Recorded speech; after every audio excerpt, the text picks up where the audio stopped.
O drama começa com Yu-Mi-Hee, é uma mulher muito trabalhadora e está prestes a se casar. De tão dedicada que é, acaba organizando o casamento quase sozinha. Fornecedores, convites, pagamentos, tudo. Ela mesma compra o anel de noivado com o próprio dinheiro, convencida de que está construindo um futuro estável ao lado do homem que ama. O problema é que seu noivo não chega nem perto dessa seriedade. Vive inventando desculpas para sair, sumir, às escondidas, traí-la. Mi-hee não desconfia no começo, porque confia nele e porque está ocupada demais tentando fazer o casamento sair perfeito. Mas a verdade cai como um balde de água fria quando ela leva umas caixas para casa onde, teoricamente, iriam morar depois de casados. Nessa casa, ela encontra um brinco que não é seu. Depois, ao olhar a cama, vê um fio de cabelo comprido que também não é dela. O coração afunda, mas ela não fica só na desconfiança. Investiga com calma, junta as peças, confirma o óbvio e decide confrontá-lo. Ele responde como geralmente respondem os que têm a consciência suja. Finge surpresa, inventa desculpas ridículas e jura que tudo não passa de um mal-entendido. Mi-hee ainda gosta dele, então tenta dar uma última chance. Pede algo simples para conseguir encerrar o assunto: olhar o celular dele. O homem prefere quebrar o telefone a mostrá-lo. Esse gesto deixa tudo claro. Ele não só foi infiel, também está disposto a destruir provas só para não assumir responsabilidade. Mi-hee se enche de raiva, termina tudo na hora e vai embora com a dignidade ferida, mas firme. E como se não bastasse, algum tempo depois se revela a maior armadilha: eles já estavam casados legalmente. Só faltava a cerimônia. Ou seja, não era apenas cancelar o casamento, e sim se divorciar. Mi-hee sente que a vida lhe deu uma rasteira dupla, porque foi ela quem realmente investiu nesse matrimônio. Sua mãe emprestou dinheiro para comprarem um apartamento, e agora Mi-hee não sabe como contar que tudo desabou. Enquanto Mi-hee carrega o peso da vergonha e da dívida, seu ex vive como se tivesse ganhado. Está feliz com o amante, planejando viagens e agindo como se ele fosse a vítima. Mi-hee, por outro lado, fica sozinha na cidade e, às vezes, desabafa como pode, tentando não desmoronar na frente dos outros. O golpe seguinte chega quando ela ainda nem se recuperou do anterior. A polícia bate sua porta e informa que o homem que lhes vendeu o apartamento era um golpista. Em poucas palavras, o dinheiro do empréstimo da sua mãe foi perdido. Mi-hee fica gelada. Desesperada, liga para o ex, porque, mesmo detestando, legalmente ainda estão ligados e ele fez parte do negócio. Mas ele lava as mãos e diz para ela se virar sozinha. Mi-hee se quebra por dentro e naquela noite bebe para tentar silenciar o barulho na cabeça. No meio da bebedeira, liga para a mãe, porque sua mãe insiste em ir levar comida para os sogros, e Mi-hee tenta impedi-la para que ainda não descubra a humilhação. Depois, voltando para casa, cambaleando, acontece um acidente. Um carro a atropela. O motorista é Kim Oh-il, herdeiro da maior padaria do país, uma empresa lendária que há décadas é número 1. Oh-il vive sob pressão. Sua avó quer que ele ou seu primo assumam o controle, e qualquer erro vira munição dentro da família. Naquela noite, porém, ele só vê uma mulher ferida e fora de si. Tenta ajudá-la e até pensa em dar dinheiro para que ela não faça escândalo. Mas Mi-hee está tão confusa que, ao ouvir o nome dele, mistura com o do ex. Em vez de agradecer, ela o empurra, bate nele e se agarra como um carrapato, exigindo que ele devolva o dinheiro que sua mãe emprestou. Oh-il não entende nada, só quer fugir do drama, mas Mi-hee entra no carro dele e jura que não vai descer até que ele responda. Oh-il consegue tirá-la do carro, mas Mi-hee cai em cima de um cacto e fica cheia de espinhos. Aí sim solta um choro enorme, daqueles que carregam meses guardados. Oh-il, mesmo estando de saco cheio, não consegue deixá-la jogada ali. Leva-a ao hospital, paga o necessário e, quando tiram os espinhos, ela quer ir embora rápido porque não tem dinheiro.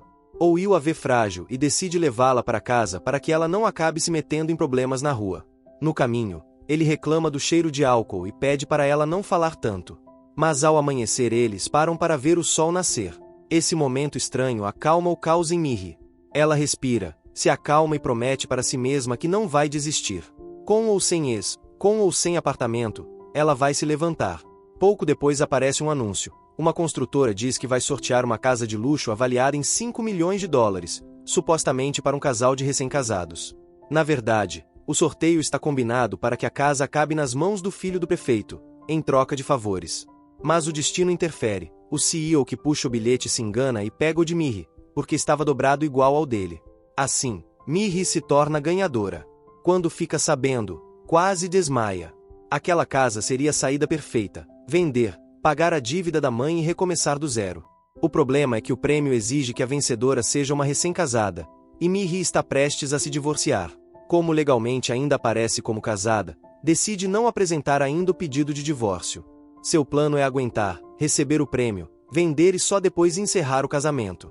Mas como a casa deveria ir para o filho do prefeito, o encarregado de consertar a atrapalhada é o Sr. Beck, um homem que sempre acaba limpando as sujeiras de gente poderosa. Beck recebe ordens claras. Deve tirar o prêmio de Mi-hee custe o que custar. Por isso, ele a pressiona com uma condição: se quiser a casa, tem que se apresentar com o marido. Se for sozinha, fica sem nada.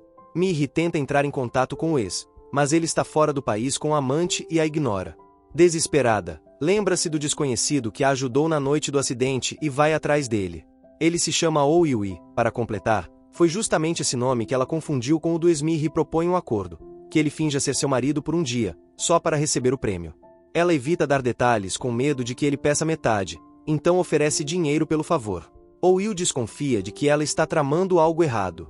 Acha que Mi-hee quer usá-lo para enganar o marido de verdade, então recusa. Mas Mi-hee insiste, e ele acaba aceitando com uma ideia em mente. Vai, sim, mas se descobrir que ela está fazendo algo sujo, vai desmascará-la. Oh Yu acha que está entrando em uma mini-fraude, não imagina o tamanho que isso vai tomar. No mesmo dia, Oh Yu se apresenta na padaria como novo gerente de marketing. A avó o colocou lá porque as vendas caíram e a guerra pela sucessão está pegando fogo. Seu primo também quer ser herdeiro, então deixa um caos armado para que Oh Yu tropece desde o início. Tudo vira uma competição silenciosa: reputação, números, liderança. Para complicar mais, a empresa de design que trabalha com a padaria está ligada a Mi-hee. O primo de Oh Yu liga para Mi-hee, de má fé. Diz que as embalagens valem muito e que ela deveria cobrar 10 vezes mais. Mi-hee, atolada em dívidas e com urgência de dinheiro, cai na armadilha. Então Oh Yu é obrigado a se reunir com ela para negociar. Quando se veem, os dois ficam em choque. Não esperavam se encontrar de novo em um contexto tão sério. Na reunião, diante da equipe, fingem que não se conhecem para evitar fofocas. Mi-hee aceita baixar um pouco, mas pede para falar com Oh Yu em particular. Aí solta o que interessa de verdade. Precisa que ele seja seu marido por um dia, ou vai perder o prêmio. Oh Yu diz que não. Mi-hee, em modo sobrevivência, deixa claro que, se ele recusar, o contrato vai ficar mais caro e a padaria vai perder dinheiro. Além disso, Oh Yu não quer decepcionar a avó com um escândalo logo no primeiro mês. No fim, ele aceita. Chega o dia da cerimônia. Oh Yu quer entrar, assinar e sair correndo. Sabe que, se forem descobertos, podem ser acusados de fraude. Mesmo assim, age como marido carinhoso porque Beck e os executivos estão observando. Para piorar, o CEO da construtora impõe outra condição: eles devem participar de uma campanha publicitária como o casal ideal. Oh Yu fica apavorado, porque alguém da empresa pode reconhecê-lo. Então ele inventa uma doença contagiosa e consegue permissão para usar máscara, assim ninguém vê direito o rosto dele. No fim, Mi-hee recebe as chaves e sente que finalmente consegue respirar. Mas Beck solta o golpe final. Para que a entrega seja oficial, o casal deve morar junto por 3 meses. Além disso, ele mora bem em frente, então pretende vigiá-los. Oh Yu fica furioso, porque ele topou um favor de um dia, não uma convivência. Mi-hee fica pálida, porque se perder a casa, vai parar na rua. Oh Yu tenta escapar, diz que fica longe do trabalho e que só vai passar de vez em quando, mas Beck não negocia, exige que morem juntos de verdade.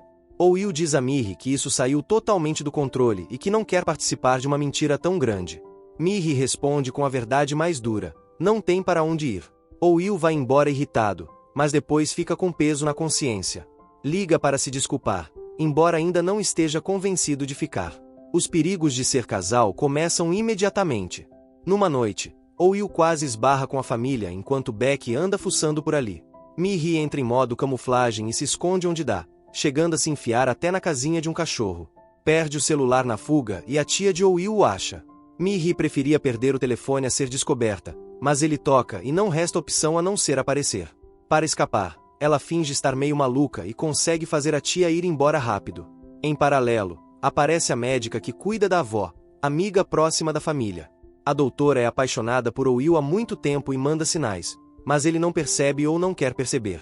A avó, animada, decide empurrar essa relação. Adoraria que a doutora fosse sua neta de consideração. Dentro da empresa, o drama fica pesado. Um contador descobre que alguém está desviando muito dinheiro para uma empresa fantasma nos Estados Unidos. O vice-diretor pede silêncio, dizendo que vão investigar em segredo. O contador confia. Naquela mesma noite, o vice-diretor oferece a ele uma bebida energética para acalmá-lo, mas coloca um calmante.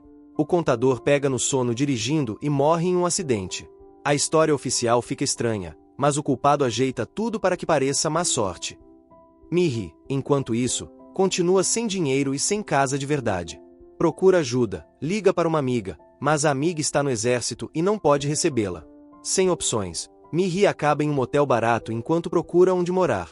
É desconfortável e a faz lembrar de como está sozinha.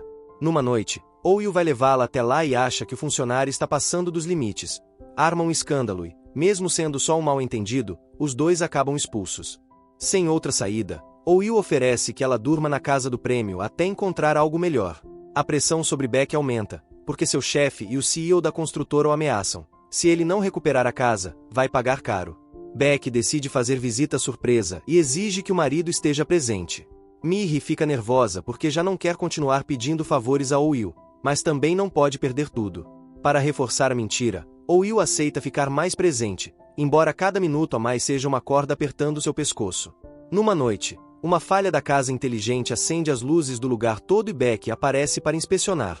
Ele percebe que quase tudo parece ser da Mihee e pergunta por que o marido não está ali. Mihee improvisa, diz que ele vive ocupado, mas que em breve vai se mudar.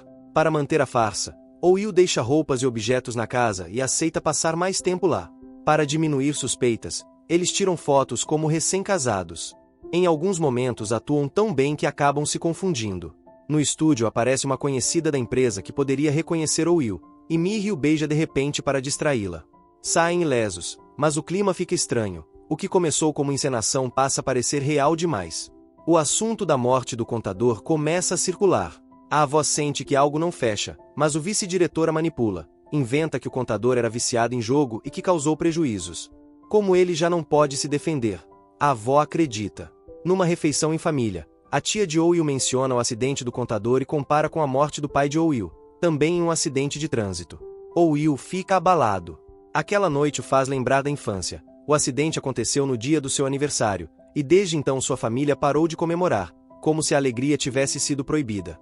Um dia, Mihee parabeniza Oh-Woo pelo aniversário sem saber que é a data em que os pais dele morreram. Prepara comida para ele como forma de agradecimento, e esse gesto toca mais do que ele admite. No caminho, veem um arco-íris e, em tom de brincadeira, falam sobre desejos. Mihee pede sucesso para pagar a dívida. Oh-Woo, sem dizer em voz alta, deseja poder continuar perto dela. O agora ex-prometido infiel reaparece na cidade. Por acaso, quase vê Mihee com Oh-Woo. Mihee entra em paranoia.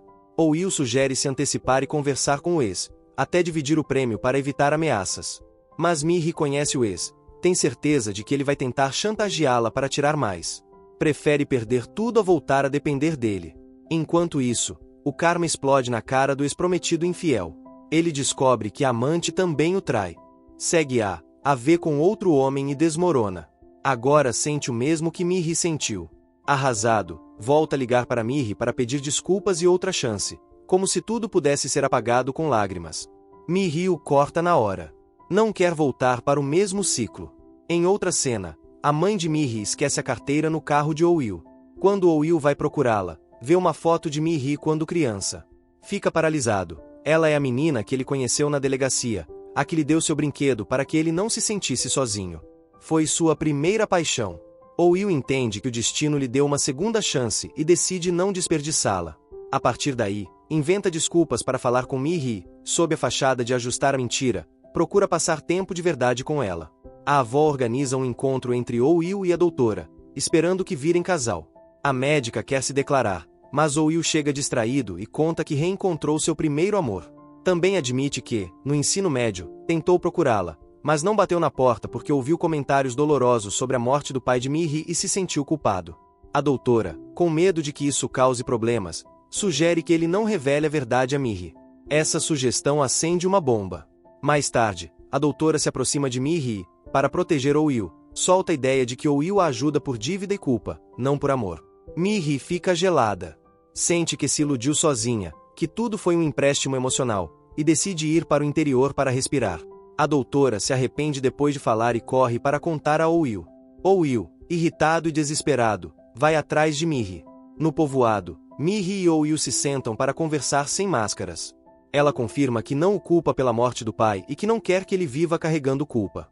Will admite que guardou o bichinho de pelúcia que ela lhe deu quando crianças, e finalmente, diz o que sente. Ajudou porque realmente gosta dela. Miri acredita, tira um peso enorme do peito e os dois acabam se beijando de um jeito que já não é atuação. Como fica tarde, Will passa a noite na casa de Miri. A mãe de Miri o recebe feliz, porque gosta dele e o vê como um rapaz respeitoso. À noite, Will liga assustado por causa de um inseto no quarto, e Miri tira sarro dele. Depois, quase são flagrados e acabam escondidos embaixo das cobertas, abraçados e nervosos. No dia seguinte, a mãe cozinha e faz piada sobre casamento, como se já os tivesse adotado como genro e nora. Antes de voltarem, Will acompanha Miri à tumba do pai. Em silêncio, agradece por seus caminhos terem se cruzado. Depois vão à praia e Miri decide que não quer mais continuar na mentira. Quer contar a verdade a Beck e arcar com as consequências. Will promete apoiá-la. De volta à cidade, o ex-prometido infiel investiga e descobre que Will não é um funcionário qualquer, é o herdeiro. Entra em modo vingança, querendo destruí-lo para reconquistar Miri. Primeiro tenta denunciá-lo com uma carta, mas os seguranças o botam para fora. Depois descobre que Miri ainda não apresentou o pedido de divórcio e, portanto, tecnicamente ainda estão casados. Com isso em mãos, ameaça. Se Miri não se afastar de Will, ele os denuncia por fraude. Miri fica com medo, não por ela, mas pelo escândalo que poderia estourar sobre a empresa de Will. Will descobre que o ex já está farejando alguma coisa e entende por que Miri está se afastando. Miri, exausta, enfrenta o ex-prometido infiel e deixa claro que não o ama e que não vai voltar. Ele tenta chantagear, depois recorre a lágrimas e promessas para manipulá-la, mas nada disso funciona mais. Quando o ex perde o controle, Will aparece, o segura e avisa que, se ele quer problemas, que venha para cima dele. O ex-prometido infiel vai embora derrotado. Pouco depois, há um evento importante na empresa onde Will quer apresentar oficialmente Miri à avó. Miri está nervosa porque a avó odeia mentiras. E, como se a vida quisesse colocar a prova final, Beck aparece e descobre que Will é o neto da presidente da padaria. Ele liga os pontos. Miri não é a esposa de verdade e a convivência foi encenação. Beck está pronto para denunciá-los por fraude, mas a doutora o detém com um vídeo em que aparece um suborno ao prefeito. Isso é mais sério, então Beck aceita ficar em silêncio, embora deixe claro que não esqueceu o que viu. Em paralelo, o vice-diretor acelera seu plano. Confessa à avó que desviou dinheiro e manipulou a morte do contador, e depois tenta finalizar tudo trocando os remédios dela. A avó sobrevive, mas fica em estado grave. Sem ela no comando, chegam auditorias, investidores nervosos e uma investidora que exige pagamentos imediatos. Na verdade, é a esposa secreta do vice-diretor, parte do plano para forçar a venda da empresa. Will investiga em segredo. Com a ajuda de Miri, descobre que a investidora tem outro nome, um filho e vínculos claros com o vice-diretor. Mesmo assim, ainda falta uma prova definitiva, então armam uma armadilha, espalham o boato de que a avó acordou. O vice-diretor se desespera e manda sua esposa secreta, disfarçada de enfermeira, para tentar terminar o serviço. A polícia já está à espera e a prende. O vice-diretor finge ser vítima e diz que foi manipulado, mas Will grava uma conversa em que ele se entrega. Além disso, o primo de Will traz provas que guardou por anos. Will visita a mulher detida e mostra como o vice-diretor a nega. Pensando no filho, ela decide falar e entrega evidências que guardara para o caso de um dia ser traída. Com essas provas, vem à tona a verdade mais dolorosa. O acidente em que os pais de Will morreram foi provocado. O vice-diretor queria a empresa e, quando o pai de Will descobriu sua infidelidade e o confrontou, ele decidiu eliminá-los. Também é revelado o suborno ao promotor para encerrar o caso. Com tudo reaberto, o vice-diretor não tem mais como se esconder. A família desmorona, especialmente a tia de Will, que por anos o culpou e defendeu o marido. Ela pede perdão e se culpa por tudo. Will decide perdoá-la, não porque não doa, mas porque não quer continuar vivendo preso ao passado. Vai até a tumba dos pais, promete que a justiça foi feita e, naquele momento, apresenta Miri como sua parceira. Miri promete cuidar de Will com carinho, sem substituir ninguém, mas caminhando ao lado dele. Beck também muda. Cansado de pagar pelos pecados dos outros, confessa a corrupção da construtora e deixa que o CEO arque com as consequências. Beck se despede do orfanato onde cresceu e decide se afastar daquela família abusiva que o manipulou desde jovem. A doutora o apoia e, com o tempo, os dois se aproximam de verdade. Acabam trocando mensagens, saindo juntos e construindo uma relação calma, sem dívidas emocionais. Quanto à casa do prêmio, Beck já está esgotado e não quer continuar forçando aquela farsa. Quando Will e Miri contam toda a verdade, Beck já está resignado e só diz para eles tocarem a vida. A casa é devolvida e Miri fica sem aquele salva-vidas, mas, pela primeira vez, se sente leve. Não há mais mentira apertando seu pescoço. Miri decide encerrar o capítulo legal e finalmente apresenta o pedido de divórcio. Agora sim, fica livre de verdade. O ex-prometido infiel tenta uma última jogada, anuncia uma coletiva para revelar o segredo obscuro do herdeiro. Mas tudo dá errado. A empresa o processa por difamação e por danos, e ele já nem tem emprego para se sustentar. Fica sozinho, com a vergonha de ter queimado a última ponte que restava. Miri o vê derrotado e, embora não o perdoe, pede que ele largue tudo. Diz que, por respeito ao pouco de bom que existiu, o melhor é terminar em paz e seguir caminhos separados. Quando tudo parece se ajeitar, surge outro obstáculo. A mãe do ex-prometido infiel, movida por inveja, corre para contar à avó de Will uma versão exagerada da história, pintando Miri como interesseira. A avó esfria e não quer vê-la. Miri fica sabendo e desanima. Numa noite, escuta Will conversando com a avó e acha que estão pedindo para ele terminar com ela. Sai andando sozinha, triste, convencida de que, mais uma vez, vai perder. Mas a verdade era outra. Will não estava implorando para aceitarem Miri, estava falando sobre a sucessão. Seu primo abriu mão para se dedicar aos videogames, então o único herdeiro passou a ser Will, e ele se sente sobrecarregado. Pede à avó que reconsidere a pressão e lhe dê um tempo. Quando Will alcança Miri e explica, ela se alivia, mas também entende o peso que ele carrega. Nesse mesmo momento, Will decide que não quer mais nada pela metade. Pede Miri em casamento, com calma e segurança, como alguém que finalmente sabe o que quer. Miri fica sem reação por um segundo, mas diz que sim. E o melhor é que agora não é preciso comprar o anel por obrigação. Dessa vez, o gesto vem do amor, não da necessidade.